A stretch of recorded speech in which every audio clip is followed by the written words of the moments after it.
उनको तो वही जड़ दोष देंगे जिन्होंने कभी गुरु और संतों का सामीप्य प्राप्त नहीं किया।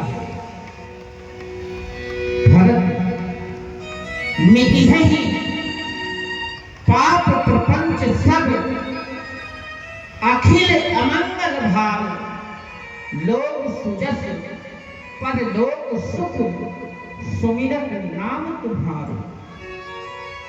जो भी तुम्हारा नाम स्मरण करेंगे उनके सभी प्रकार के पाप नष्ट हो जाएंगे।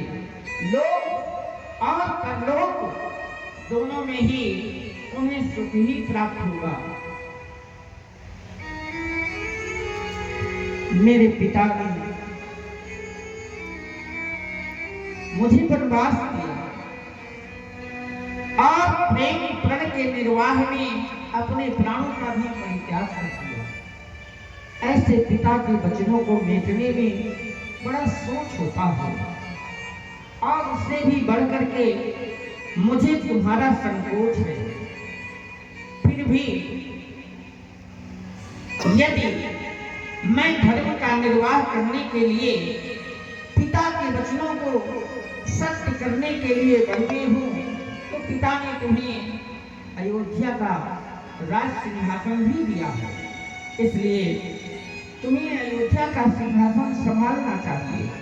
हम दोनों भाइयों को मिलकर पिता के वचनों को सत्य करना चाहिए, यही इस समय का धर्म है। परंतु ये भी तो एक धर्म है कि जेठ स्वाम सेवक लघु भाई। अरे स्वामी तो सदैव बड़ा भाई की होता है और छोटा भाई तो बड़े भाई का सेवक होता लेकिन है। भरत, ये रीति है, जब कभी बात प्रण पर आती है, वचनों पर आती है, तो रीतियों को एक तरफ करना ही पड़ता है। प्रभु, यदि आप अयोध्या नहीं जाना चाहते, मैं आपका इस समय यहीं पर राज्याभिषेक करना चाहता हूँ। यहाँ वन में अवश्य। राजकुमार राम, भरत तुम्हारे प्रेम के कारण हठवश राज्याभिषेक की संपूर्ण सामग्री साथ में लाया है। सारी वस्तुओं को साथ में लाया है कि जंगल में ही वन में ही आपका राज्याभिषेक करेंगे।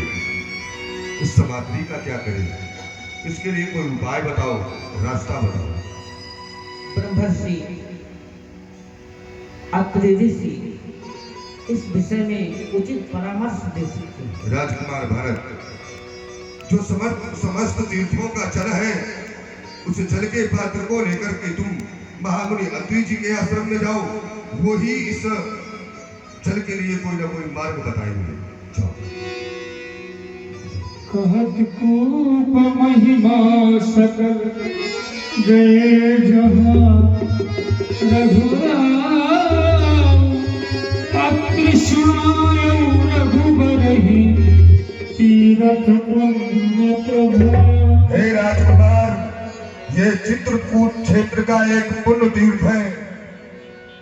ये समय आने पर विलुप्त हो गया था, परंतु आज तुम्हारा आगमन हुआ है और तुम तीर्थों का जल लेकर के आए हो। इस कूप में डाल दो, ये आने वाले समय में भारत कूप के नाम से जाना जाएगा। यह पुनः नवीन तीर्थ हो जाएगा